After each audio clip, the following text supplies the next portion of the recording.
Yo, this is Steve Bloom, and you're watching Moana Nui Podcast. We'll be starting soon. Don't go anywhere. I'm Veronica Taylor, and from myself and Ash Ketchum, I just want to say, Moana Nui, I choose you!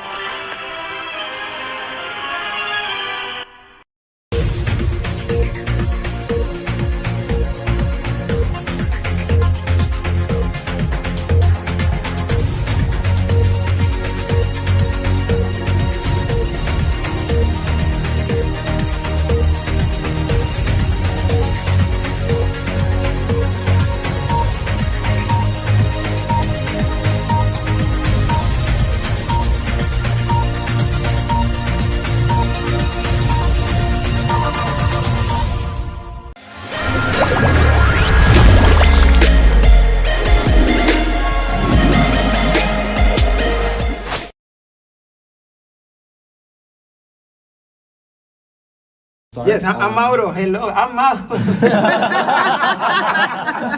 Hello, I'm Adassa. I'm saying yes, yeah. We all say yes. I'm gonna start. My name is Javier Garcia. Javier, ¿cómo estás, hermano? Ay, pues hablando acá inglés. Excelente, ya, Javier García. Where are you from? ¿De dónde eres tú, hermano? Mi papá es colombiano, de Cali, de Villa del Cauca. Ay. Oh, I'm from Cali too. I know, Yeah. And my mom is Dominican, wow. Dominican Republic in Santiago. Dominican Republic. Yeah, so I was raised in Colombia for 10 years, and then 5 years in Dominican Republic, and now I'm living here. Oh, pretty nice mixture, man. Yeah, it's a very nice. You get Oh. different versions of rice all around. Yeah, that is very true. Yeah. Sí. So I'm gonna ask you 5 questions. They're very quick and they're just easy, straight up. They call it Spitfire. I love it. Yes, these are from our fans. We have 50,000 followers. They pick 20 questions. But again, I'm just going to give you 5 because I want to give everybody an opportunity here to ask their questions because they have limited time. The questions is let's start with favorite food. My favorite. Comida, la comida. No, yeah, favorita. but the first one, my favorite food, yeah, Uh-huh. and the second one. Oh, I'm gonna go. Just the first. Sorry. Dale, dale. Okay. Bueno, Dale, de arriba. I love. I don't know. All the food. Yeah. Okay, Yeah. The Latin and the Italian. Yeah, I like. Okay. Yes. I would say arepa con queso y chorizo because my husband Whoa. is Mexican and now we've added chorizo into our arepas. Oh, So man, arepa, yeah, quesito yeah. con chorizo. That's my favorite. amazing. Favorite fruit, la fruta favorita. Favorite fruit, my fruta favorita, el mango. El mango. Banana. Mango, yeah. Banana. I eat it with everything. My husband's like, ew, with eggs. I'm like, it's so good. Y no tiene que ser ni plátano. No tampoco, tiene it's just like plátano, straight banana. up Oh, banana. I love it. Increíble. With eggs. Con huevo.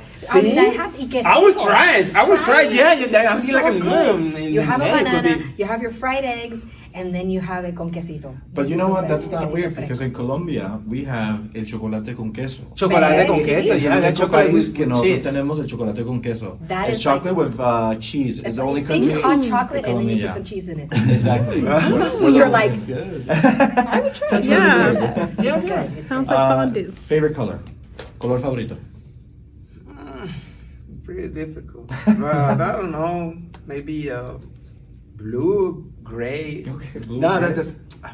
Yeah. Okay. Yeah. Okay. Mine is purple. And my Yes. second favorite color is actually this one right here that I get to wear all the time. So I love it because it's part of my Okay. life. Yes. Purple because I was born in February, and so my amethyst is my stone. So Ooh, nice. Amethyst Mine is is pretty. lapis lazuli, I think. that's why you gravitated sin querer queriendo hacia el azul. Ah. It's your spirit color. Oh, that's my favorite. That's it. Sí, That's it. muy Wow, bien. that's it. Y la última pregunta, last question. It's going to be favorite movie, la película favorita. Encanto. Yeah, Encanto. Aside from that one. Okay. I love. Look at this stuff, isn't it neat? Okay. I'm a Disney Wow. fan, so Nice. I love The Little Mermaid. So Little when I Mermaid. heard Joni Benson sing that song, it changed part of that word. I really did. Yeah, Encanto and this one, Moana. Oh, Moana. yes! Yeah, it's Okay. really Zootopia. Oh, that's a good one. Okay, yeah. That's a good All one. right. Okay. You guys in there? Yeah, sure. My name is Alan Z. So I'm I'm a hip hop artist and actor. So I wanted some questions for you guys about I know you're from the music industry. So I was wondering I know you worked and toured with people like Lil Flip, Lil Jon, Pitbull. What would you say is your favorite memories from touring or from recording? Okay, I would have to say for recording, it was with Pitbull. When we recorded my first single, which was called Kama Sutra, he gave me the best piece of advice ever, and I didn't take it. Because I was really shy. I was like, no, I can't do that, because he told me, you know what, it's better to say I'm sorry than to ask for permission. And in this life, you have to go for what you want, for your dreams, and not second guess yourself. And it's later, whatever you got to take care of later, you take care of it. And I've noticed that he gave me a great piece of advice, and he's very much business oriented. As cool as you see him out there, doing his party stuff, he really knows what he's doing and how to invest properly his winnings. So I would say him. And then on tour, I would say with Daddy Yankee, because when we did the American Airlines Arena, he was amazing. Daddy Yankee, for real. It was really cool. Yeah. Awesome. And for you, what would you say is your favorite gig you did before Encanto? Do you have a memory that you're fond of? Wow. Life before Encanto. Before He did one with Joy Arroyo. Remember? Yeah, with Joy Arroyo. Amazing. Eso que hiciste en Colombia. I love to communicate through the art, and I'm pretty close with the education for myself and for people that I'm pursuing for the dreams. So I'm constantly learning and trying to be like a sponge and absorbing everything. So if you ask me for a specific event, this is so for me. No. But I'm opening my heart. But this is. I don't know, maybe with Joe Arroyo, he told me just prior to get on the stage, if you're not nervous before to get in the stage, you're done. Wow. That's amazing. Right. That's amazing. Do you think it's because you lost that nervous energy, in terms of wanting to do well? Or? Yeah. There's a couple of things that you start to feeling doing some certain pieces repeatedly, but by the repetition is that you can master your craft. So it's awesome, because I'm coming from a classical school, right? I'm an opera tenor. Actually, I will be playing with Lang Lang in 3 weeks on Broadway. Dope. So the thing is that you need to put your heart whatever you're doing and try to be like a professional. If you're a student, and try to keep those. And the Daddy Yankee's the Pitbull advice is really good. Yeah, because you just have, you get to shine sometimes. Sometimes you develop the shyness. I don't know how to say that, but this is. No, you need to break your egg and still growing. Keep growing. And one thing that Mauro does that I would have to say, he also has a school that teaches others how to hone in on their craft. He has over 100,000 followers on YouTube. No joke. Nice. He has an incredible talent. And he does that. Tiene una escuela where he educates others that want to do music for free. So that's all for free. Just because he's like that. I mean, he's Felix, y'all. He's exactly. I have fun doing Felix. You met Joy Arroyo? Yes, sure. Yeah, and actually I wrote a song for him. Oh wow! Yeah, and I was and I was a little leader singer of a Grupo Nietzsche. Grupo Nietzsche. I know. It's a famous salsa band in Latin America from Colombia and also. Relating it into Encanto, that song. En Barranquilla me quedo. This is from the Joy Arroyo. You know when the dad grabs the piano? That song is from Joy Arroyo. Really? Nice. Okay. 2011, he passed away, a famous singer. I went to his soap opera also. Oh, yeah. Series, part of it. playing Series. with Mayoma. That's amazing. Yeah. Nice. Well, I'm going to go next. So, hi, you all. My name is Jay. I'm a cosplayer. I'm from Atlanta, and I'm so excited to just talk with y'all. So, once I heard I was going to interview you guys, I was super excited because I love Encanto, and I just thought it was an amazing film. So, my first question for you all is like when we talk about representation, diversity, and inclusion, because it is important, especially when we talk about it for the Latin American community, the Black community, the Asian community, and the Afro-Latino community. What are your favorite parts of the film that made you feel the most seen? I would say the scene when we're all sitting down at the table and Mirabel is having the moment with Dolores and she's like, don't tell, and she's like, but that wouldn't happen 20 years ago. My grandmother wanted to be a singer and it didn't happen for her, and she was very dark-skinned Afro-Latina, and then my mom wanted to do it as well. So for me, the culmination of seeing all of what we have strived for so many years coming together in that moment where we were all equals, the dark-skinned Latinos were not serving the food, we were part of this family and we can be acknowledged as such, and now doors are opening for so many other people. It was our moment in the sun, but it could be yours. And I'm talking to the people watching this right now. Next time could be yours. So all you need to do is hone in on your craft. Really work on what you are and the gifts that you have. Don't try to copy others. You can learn from others, learn their techniques, and then adapt them to who you are. And now is the time when you see Raya and the Last Dragon, when you're looking at Encanto, when you're seeing all of these amazing filmmakers like Lin-Manuel Miranda, like Disney, putting their efforts so others can be seen. This is our moment, and this is when the doors are wide open to finally being seen and being recognized, and not just being background actors anymore. We're principal characters, like in Encanto. We're all principal characters, because we're all a family, and in a family, there's no such thing as this one's more important. No, you have Felix. He's going through his thing with Pepa. You have Dolores and her, love and desire of the world, and you have Luisa and you have Mirabel, and we're all going through something. And what Encanto really brought to light is that we are all important. Yes. No matter who we are. Yes, I'm totally with you, and with the fact that all the Familia Madrigal was pulling and to the same side, with their differences, different types of gifts, different ages, looking like for the same objective, is to have, it's like you can find a lot of Latino, a lot of brown skin and yellow skin, and I don't know, every single human being wants to do the right thing. Seeing the universe that surround him, and if we can put some of our universe, of our Latin universe, the familiar universe, La Familia, putting there in a big screen, transnational projects, it could be another way that the rest of the world can see us.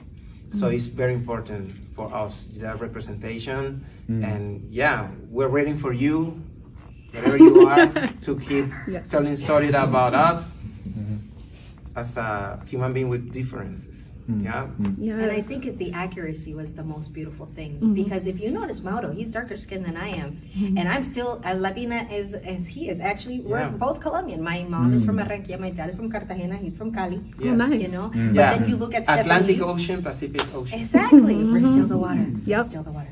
And then you look at Stephanie Beatriz and Wilmer Valderrama, and then you look at John Leguizamo. We all have that Colombian blood in us, yet we all look different.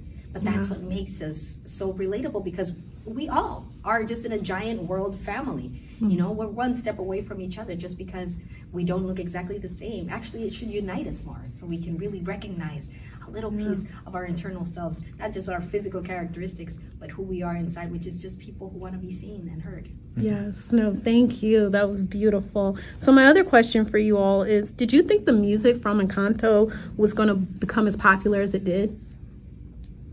Were you all ready for how it blew up? Just the internet culture? Oh my gosh. We always have a dream, to be known. We are independent artists. So I think one of the tasks is like go out and find your followers. Is the most it's the right way to do it. You can pay for followers, but is not right, because it's like if you buy your own stuff, you know, your CDs, your merchandise. No, that has no sense. But I think it was a dream come true. I study a lot the way to communicate in an organic way.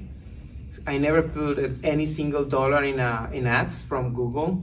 I just has canceled my account like 3 weeks ago for inactivity.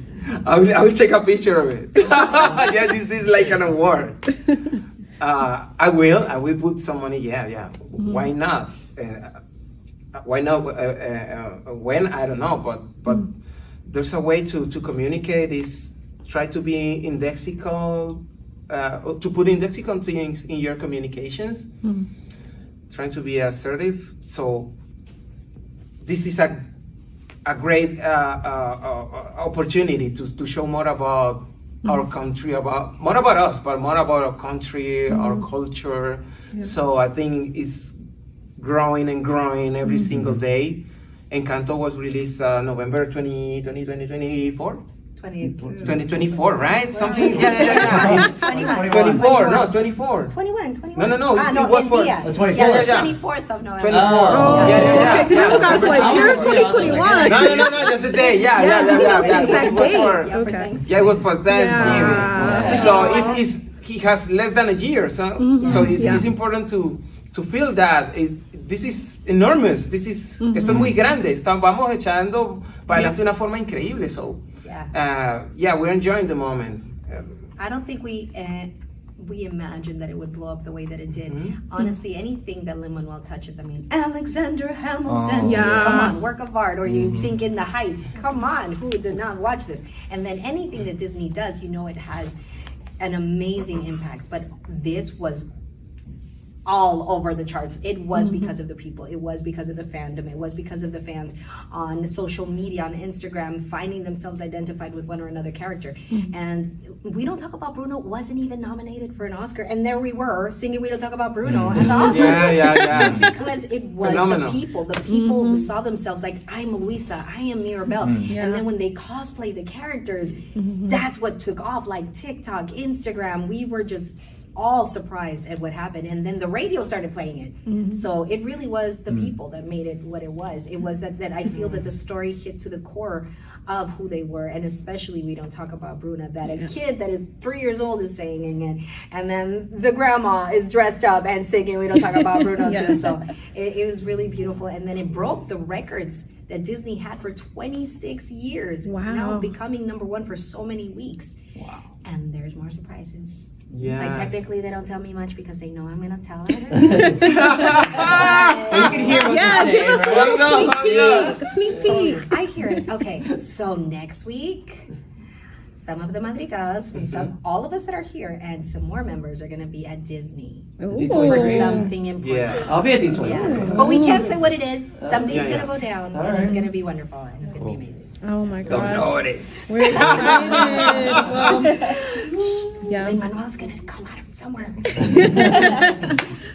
well, you guys helped with a lot of it. Oh no! Hi, just real quick, I'm Cora. I'm with Super Cool Nerd Show. We do a weekly show, and I'm the producer and like co-showrunner for it.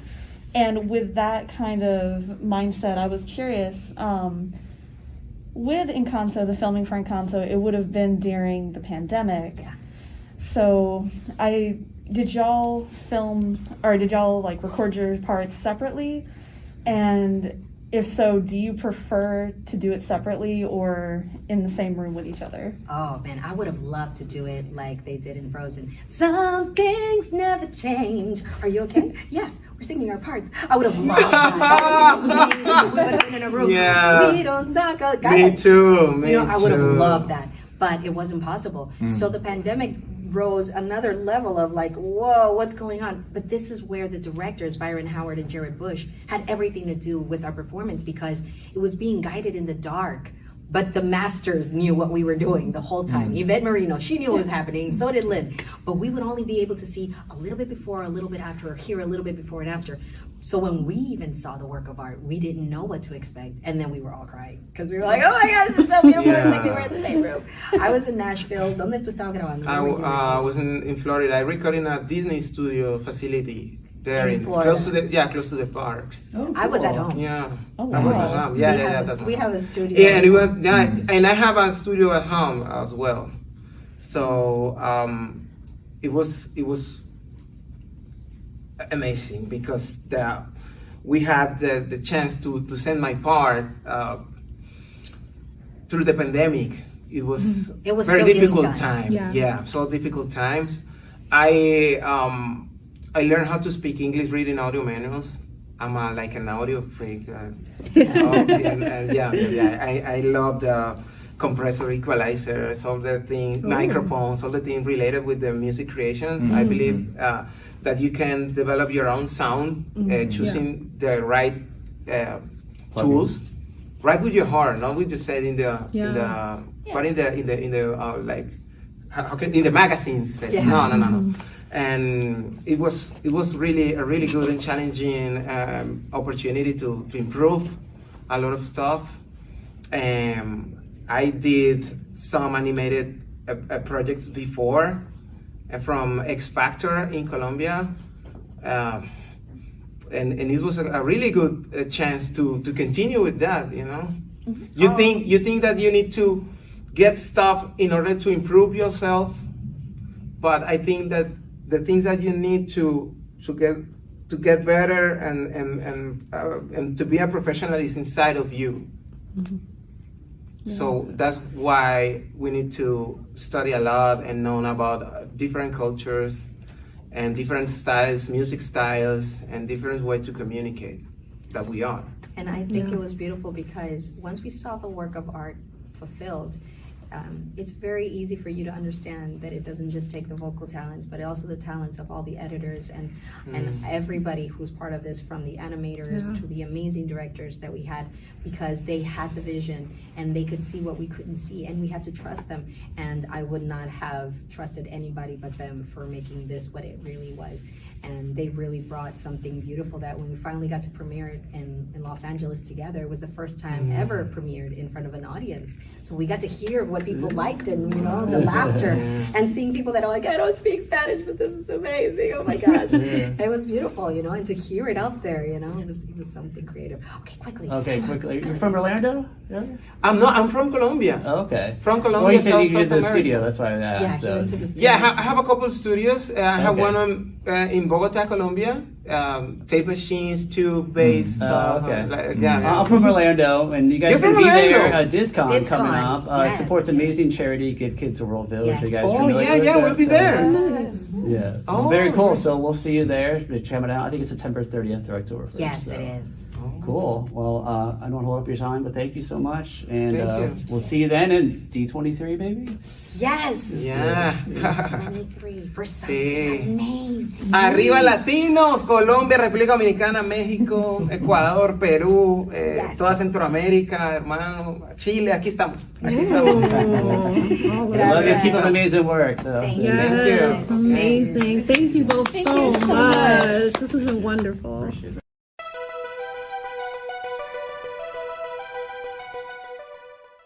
You need major life realignment. Okay. Starting with Baby Super Freak here. That is freaky. Yes, you are a tiny god.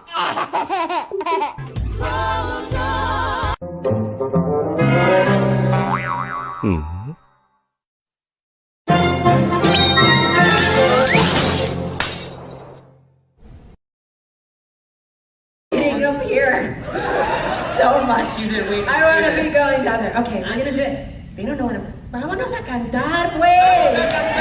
Familia. Very unexpected, and I love perfection. And I But you guys are gonna help us because technically we're missing a lot of family members. Are you ready to sing We Don't Talk About Bruno? Yeah! Okay, so great to be on that chair. All right, I have to go. Okay, I'm gonna have to play my mom's part. Yeah, sure. Vamos. We don't talk about Bruno, no. We don't talk about Bruno. But it was my wedding day. Getting ready, and there wasn't a cloud in the sky. No clouds allowed in the sky. Bruno walks in with a mischievous grin. Thunder. You're telling a story, or am I? Story, baby, that go. Bruno says it looks like rain. What did you tell her? In doing so, he floods my brain. Buried in a hurricane. We don't talk about Bruno, no. We don't talk about Bruno. I can always see sort of muttering in my mind. I also see you on the south and falling sand. It's a heavy lift with a big soul. Rumbling with prophecies they couldn't understand. Do you understand? 7-foot frame, right so long as that. When he calls your name, all fades to black. Yeah, he sees your dreams and he saw your scream. We don't talk about Bruno, no. We don't talk about Bruno. He told me my fish would die the next day. Dead. Oh no. He told me I'd grow a gut, and just like he said, he said that all my hair would disappear. Now look at my head. Your fate is sealed when your prophecy is read. He told me that the life of my dreams would be promised and someday be mine. Oh, that's so beautiful. He told me that my flowers would grow. Flower would grow like the grapes that from on the vine. He told me that the man of my dreams would be just out of reach, betrothed to another. It's like I hear voices. I want not shout out now. I can hear him now. Oh, Bruno. Yeah, about that Bruno. I really want to know about Bruno. Tell me the truth and the whole truth, Bruno. Where are your boyfriends here? Time for dinner. He was not waiting. Sit back when he calls your name. Don't get out in the sky. Thunder. I'm sorry, mi vida go. What did he tell us? So he tried to bring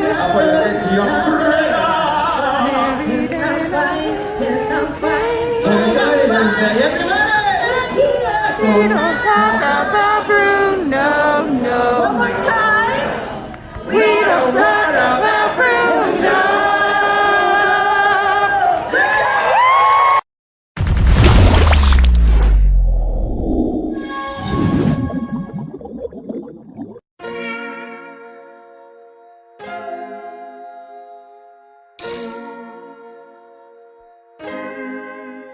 So many stories left to tell, even if we have to ourselves. Can't keep history on the shelf. If they won't tell it, we will. If this the land of the free, was a freedom then, when they annexed Hawaii and called it cedar lands, without any type of payment and no signing off. Called themselves a republic in 1894.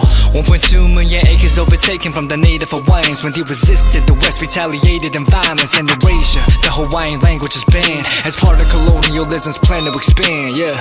Stuck between a rock and a hard place. Multiple bombings of Kaho'olawe as a part of their ongoing war with Asia. Used it as a place for target practice. No consent or compensation. Colonizers call for annexation. Never cover all the locals, school will never let you know. So many stories left to tell, even if we have to ourselves. Can keep history on the shelf, if we won't tell it we will. Too many stories left to tell, even if we have to ourselves. Can keep history on the shelf, if we won't tell it we will. We will. So if we put Hawaii into perspective, well, Black and Asian history is interconnected. Considering the fight with the Pacific, then of course versus Asia, they was treated as a middleman for war, but didn't let the Western colorism run its course. Cause dark skin was a sign of dignity to core. The land was taken in the name of capitalism, when prior to it was an actual kingdom. Clap back at the system. Stuck between a rock and a hard place, multiple bombings of Kaho'olawe. As a part of their ongoing war with Asia, used it as a place for target practice. No consent or compensation, colonizers call for annexation. Never cover all the locals, school will never let you know. So many stories left to tell, even if we have to ourselves. Can keep history on the shelf, if we won't tell it we will. Too many stories left to tell, even if we have to ourselves. Can keep history on the shelf, if we won't tell it we will. So many stories left to tell, even if we have to ourselves. Can keep history on the shelf, if we won't tell it we will. Too many stories left to tell, even if we have to ourselves. Can keep history on the shelf, if we won't tell it we will. We will.